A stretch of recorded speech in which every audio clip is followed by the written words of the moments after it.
Today, a salute to heavy metal when our build team turns raw steel into a raucous buggy. Plus, Ian saddles up only to get down and dirty at this extreme mud race. That and more, including Jessi's fabrication tips right now on Xtreme 4x4.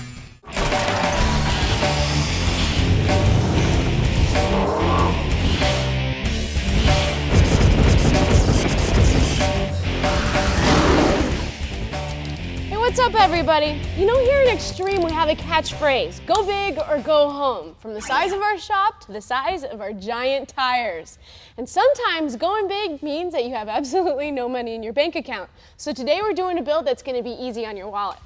That's right, this is our bottom drawer buggy, a complete tube chassis trail truck built out of used parts left over from other projects. And we call it the bottom drawer buggy because just like you guys at home, whenever we have anything left over from a project, we tend to throw it in the bottom drawer of the toolbox. Now, we don't expect everybody to have a Turbo 400 sitting in their backyard, but you might be able to find one for about $100 or something. Now remember, this build is all about creativity. So please, feel free to steal as many ideas from us as you can and use them on your own projects. Now last time we basically started out getting all the parts and pieces together, like this Ford front axle that we'd originally bought for the Poison Spider, but when we pulled the cover off, we found out that it was a Dana 50, so we got another 60 for that and kept this one for later. Now the engine, transmission, and front axle is out of the Suburban Gorilla. But the whole project can't be used parts, and when we spend money, we're going to give you a running total so you get an idea how much it costs. And it all starts with these Allied Rockathon beadlocks. Now they use an all-steel beadlock wheel, and they're one of the strongest out there for the money. Now, this rolled outer lip on the rock ring makes it super strong and almost impossible to bend if you hit it. Now, a combination of the Allied wheels and our Mickey Thompson 46-inch tires run us about $650 a corner. Yeah. 2 minutes into a build and we've already spent $2,600. I know what you're thinking, but you have to remember, you need to spend your money in the right place, at the right time, for the right parts. Now the first thing we're gonna deal with today is the chassis. If you remember, we went through tons of different designs to figure out which way we were gonna go with our own. And this is what we ended up with, which is eventually gonna be the floor bars. Now to give you an idea of cost on this whole chassis part of it all, we are going to Estimated at $3 a running foot for all the tubing. Let's hoop this pig up. Yeah, yeah! Come on, grab your gloves, we got a hoop too. Yeah, yeah.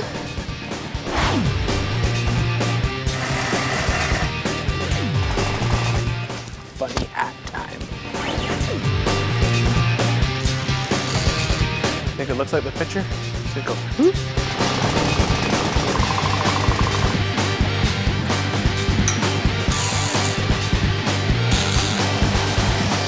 You haven't seen any of our angle finders lately, have you? Borrowing our tools, never returning them. You don't happen to have any of our angle finders, do you? All, like 5 of our angle finders are missing. I put it in a safe place, nobody asked me for it. I can't work without my tools!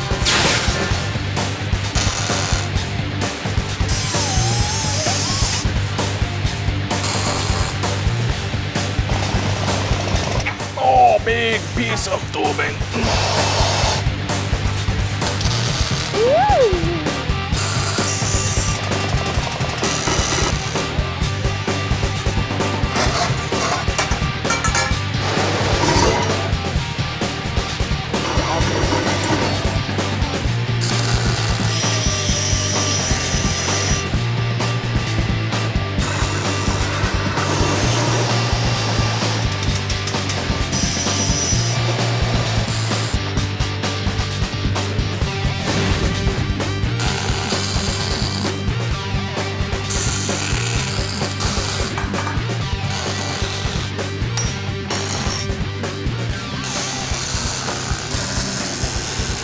Keeping track of every foot of 1 5/8 DOM that came off our steel rack, we used 103.5 feet for a grand total of $310.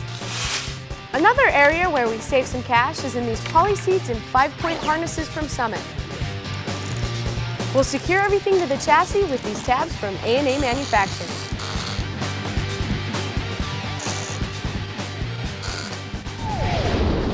And we're going to be building a 4-link suspension system on our buggy, both front and rear. So that means we're going to have to install some type of suspension shock, like these 14-inch nitrogen air shocks that we got from Fox. Now these are ideal for our buggy because they really work well in lightweight applications. It's the nitrogen charge inside the cylinder that actually holds up the vehicle weight, and it's fully adjustable right through that Schrader valve. We can also adjust how the shock reacts, or its valve curve, by adding oil through that same port. Now the 14-inch shock obviously has 14 inches of travel. It has an 1.25 inch hardened steel shaft and Heim joints at either end. But the best thing about an air shock is there's no springs to mess with. So once this thing is mounted, we've got suspension.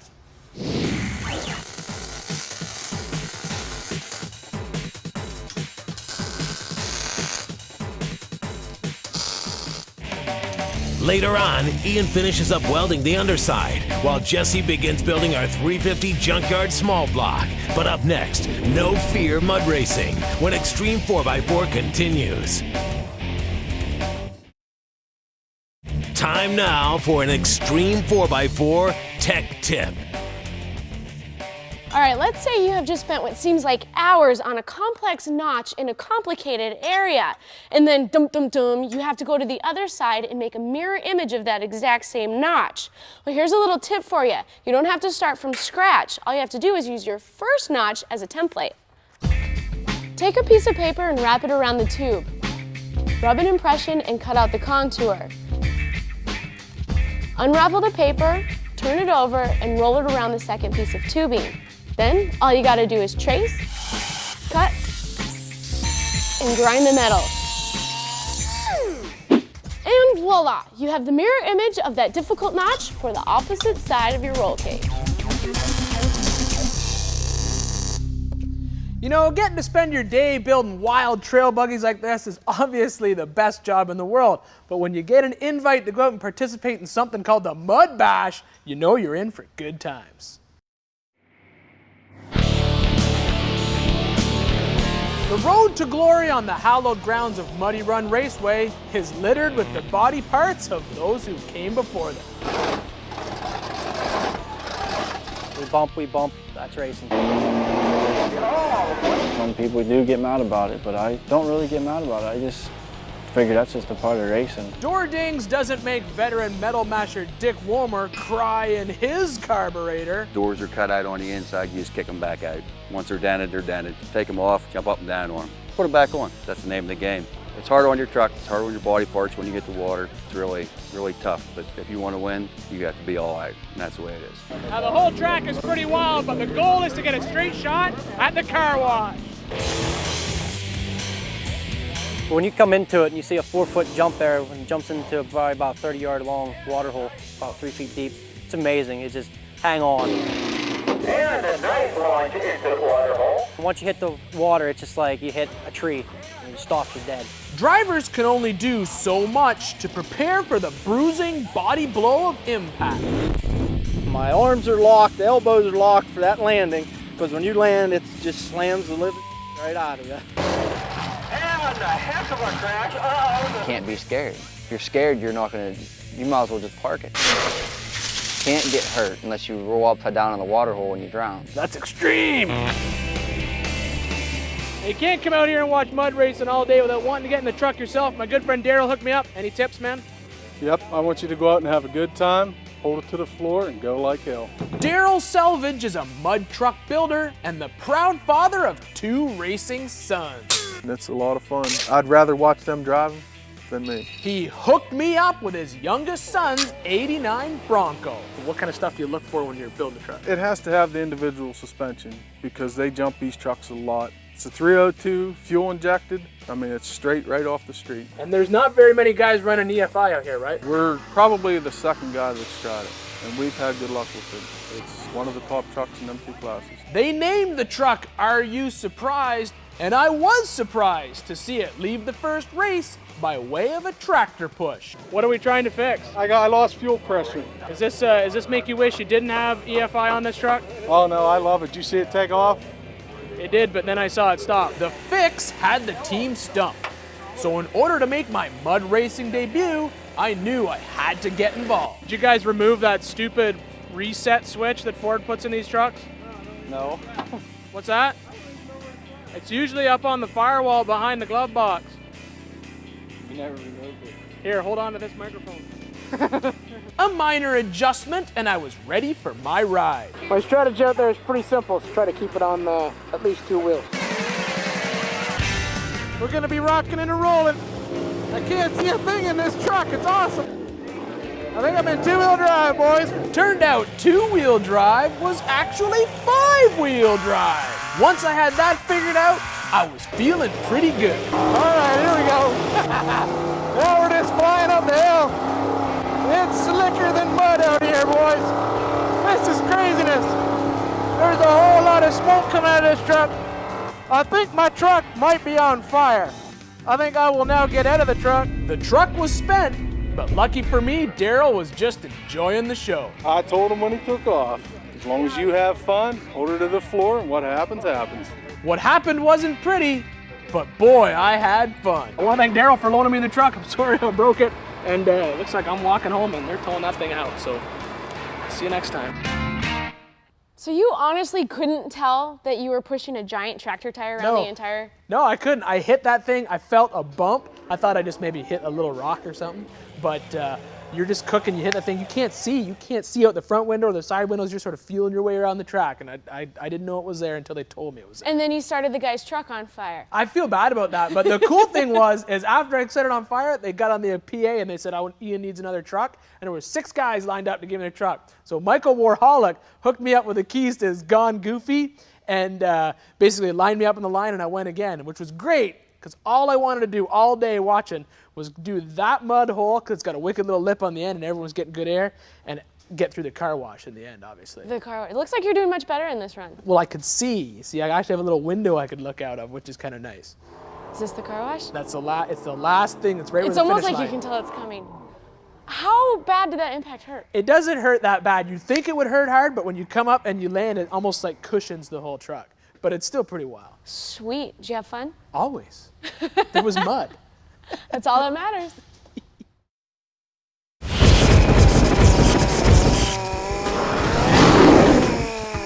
Hey everybody, welcome back to Xtreme 4x4. We pulled the drivetrain out of our bottom drawer buggy to freshen it up before we mount it into the custom-built tube chassis that we just finished welding. Now the whole point of this project is to build a really good full tube trail truck built out of used parts left over from other projects. But it can't all be used, and so far we spent a little over $4 grand. But when it comes to the engine, we got a few tricks up our sleeve. Well, this engine was originally in the '87 Chevy Suburban that became our ultimate tow rig. We went ahead and kept it around because it looked like it was in pretty good shape. When we took it apart, we found that it's definitely been rebuilt. Thanks, Ian. Once apart, we found that the cylinders were bored 40 over and the crank was turned 20 under, as well as the rods. So with a rebuild kit from our local parts store at a cost of $220, we can freshen up our short block with new rings and bearings.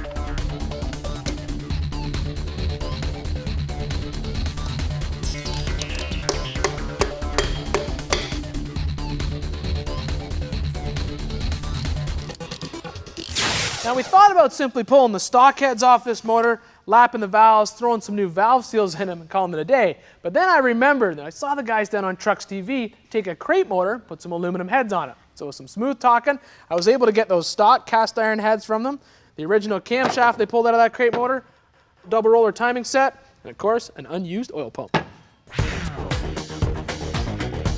Now I know what you're thinking. Must be nice to find free parts in the shop. But when you're working on a budget, you can get creative. Call your buddies and trade parts you have laying around for stuff that they have. Or maybe offer to paint their house or cut their grass. You never know.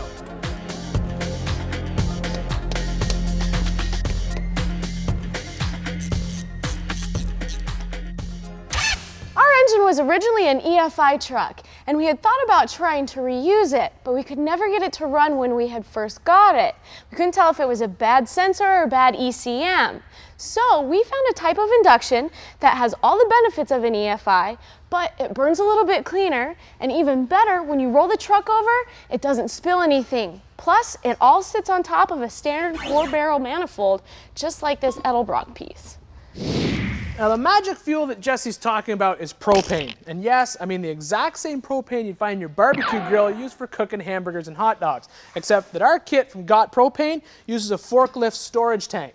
Now inside this tank is a liquefied petroleum gas. And when under pressure, it's a liquid. When you release it to the atmosphere, it's a gas. The gas travels down a hose through a blow-off valve. It'll keep the system from being overpressurized. Finally, through a filter, a switching solenoid, and into the regulator vaporizer. This will use the engine's coolant to heat up that propane as it leaves here as a warm gas ready to burn. Out of here, it comes into our mixing hat. Now this works just like a carburetor mixing the fuel in the air, allowing the engine to burn propane just like gasoline. Except it's not just like gasoline. Propane contains very little to no carbon, so your oil lasts longer. It has an octane rating of almost 110, and the best thing is, because the tank is pressurized, there's no fuel pumps. All we have is 2 wires to hook up, the system's good to go. All right, well, go ahead and stick around during the break while we button this up, and when we come back, we're going to put in the transmission in the transfer case.